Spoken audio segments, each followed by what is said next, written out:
成为强男有一个捷径，那就是看我成龙大哥啊！当然了，不是看大哥打架啊，而是跟着他研究女人，因为女人是最接近社会真实结构的角色。但是这个社会啊，它是不让你研究女人的，因为你研究透了，你就不会再被舆论洗脑了，你会迅速的开智，这个是资本不允许的。所以普通男人很容易被女人牵着鼻子走啊，会天真的认为只要有 money 就能够获取女人的爱与忠诚。但是如果真是这样的话，那王宝强、贾乃亮为什么会被戴帽呢？啊，当然再来反观一下我们成龙大哥，20年前就把女人给研究透了。但是他依然会继续去接触女人，对吧？因为我们女人的底色，她就是希望被一个强大的男人压制，然后呢，再从这个男人那里战战兢兢的获取资源。只有这一种关系状态是最稳定的，没有第二条。就像之前呢，有一个兄弟啊，实力是真的还可以啊，在一家外贸公司带了一个100多人的团队。但他小时候呢是留守儿童，父母呢外出打工，自己呢就住在了亲戚家嘛，就养成了一种讨好型人格。而且他自己对于两性关系这个认知也是特别欠缺的，所以每一次谈恋爱就是纯粹的付出型，典型的付出一停，感情归零。前段时间他谈了一个小女朋友吧，长得挺乖的啊，但是脾气非常大啊，天天吵架他俩，什么奶茶甜都没选对吵，接下班不及时吵啊，周末没有把时间留出来陪他逛街，你吵吵。而且每一次吵架，这个兄弟他都干嘛？他都会主动去赔礼道歉。其实这个兄弟他的问题还是很明显的，他把自己放在了一个服务者的位置上，他永远以女人的感受为优先级。当然各位啊，你们一定要知道，女人是不能够长期被服务的。大部分女人的决策逻辑、情感逻辑都是混乱的。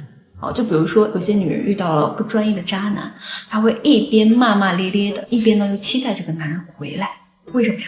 因为男人道德层面的不专一确实会让他难过，但是女人呢又会通过男人被其他人争抢这件事情，认为这个男人是有实力的，是强男。所以啊，在我接手这个兄弟的情况之后，第一件事情我就是花了1周的时间帮他扭转了认知，重塑了框架。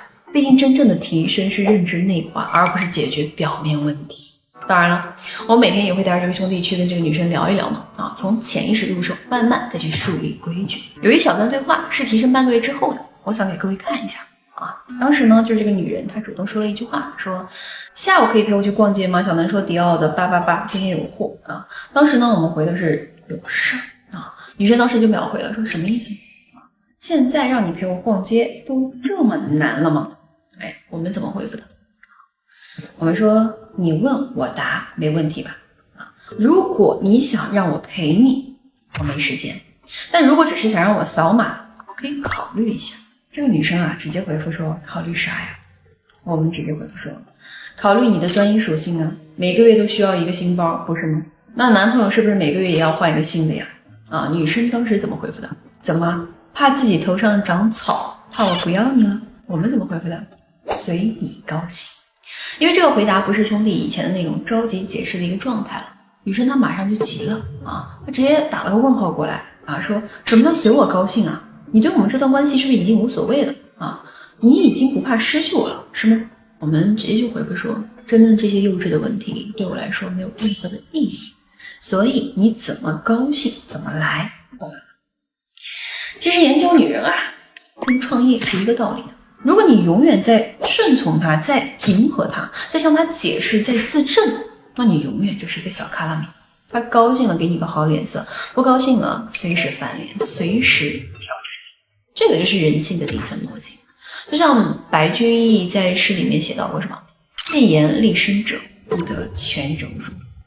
当时一个女生呢，她也马上就应激了，因为她完全没有想到兄弟居然敢这样去忤逆她，所以她当时直接回复了啊，她说什么？所以你承认了，你就是不爱我了。以前你说会一直宠着我，不过是为了得到我吧？果然，男人都差不多。这个其实是我们女人非常擅长的一个技能啊，所有女人都擅长，就是以退为进，故意会将这个问题扩大啊，把维度升高，并且做着一副我马上就要跟你分手的一个姿态啊，强迫你去服软。因为大部分男人不懂女人，他是直思维。会狭义的认为女人的拒绝是不喜欢，女人放狠话是要离开。但是焦哥告诉你啊，当他闹着要走的时候，你给他把门敞亮的打开，他马上就会老老实实的坐下，因为他其实也在赌他自己是不可替代的，是可以耀武扬威的挑战你的。能懂这个概念吗？所以当时我们是这么回复的啊，你要这么理解就这么理解，想继续就别作，尊重我的时间，不想继续呢，现在收拾一下东西去找下一位，我也不耽误你。那紧接着呢，这个女生啊就开始电话轰炸，她发了非常多的消息，但是呢我都让这个兄弟不要回复，原因很简单，现在这个女人全是负面情绪，说的难听点，输出的呢都是一些垃圾，解决不了任何的问题。说实话，我们女人跟小孩都有一个共性，就是你不管他闹得有多厉害，你不管他就会自己平复，并且他在平复以后，他会开始去思考啊，这个跟男性思维是完全相反的。男人是想要先解决问题，但是女人是想要先发泄情绪。所以现在呢，其实我们什么都不用做啊，这样才能得到最好的结果啊，并且呢，我们在1个小时之后呢，我就让这个兄弟发了一个朋友圈。图片呢是在办公室拍的一个城市夜景，真的是灯火通明啊！配文呢当时是这样写的：喜欢全部力量回归事业的感觉，年底能再创新高。我们为什么要发这个朋友圈呢？因为你作为一个有力量、有实力的男人，你的状态、你的生活就是身边的女人最迷恋的光环。我刚开始就跟大家说了呀，对吧？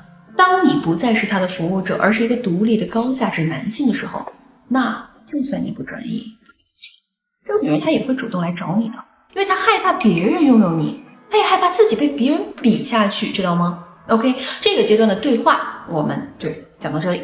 后面呢，当时他们好像断联了1整周吧，期间这个女生会时不时的发几个这种威胁消息来啊，就是说要把这个兄弟拉黑，但是呢，她后来又会把这个兄弟给放出来，反反复复啊。但是兄弟啊，他已经经过了一段时间的提升了，他面对女人的负面情绪已经不为所动，游刃有余，甚至他还在此期间参加了一个企业联谊会，发了好几个就是跟顶美在一起合照的一个朋友圈。我记得当时就是1周多之后吧，啊，这个女生就已经稳不住了，把这个兄弟直接就加回来了。跟兄弟说什么？哎呀，我错了，我真的不想闹了，我觉得我太累了，我其实从来没有想过要分开。所以啊，兄弟们，这研究女人其实就是在研究人性，研究社会现实。你不能陷入那些传统的价值观，知道吗？啊，什么要给到女人安全感，要把她当女儿，这些都是不对的，这些都是资本营造出来的，让你在为爱去买单的一个圈套。当你明白了真正的人性的底层逻辑，明白了一些关于进化论这个心理学的一些东西的时候啊，你就会看穿女人的思维的一个本质，你就会惊喜的发现世界宛如一座巨大的游乐场，到处都是等待你去享用的资源。当然了，这个兄弟的情况不是说到这里就交付的啊，后续呢还有怎么给对方立规矩，怎么去管理关系，怎么去保持自己的一个男性魅力等等。因为在交付这里，每一次交付都是一次全方位的洗礼和蜕变啊，而不是单一的去解决某一样问题。如果你是单一的解决某一样问题的话，说实话，多看看书都能解决，知道吧？那如果你有任何的这种全方位的这种东西想要去解决掉，或者是想要提升的，随时滴滴。还是那句话，如果是想要去钻研什么情感、技巧，就交到这里呢，这样的人性，下期见。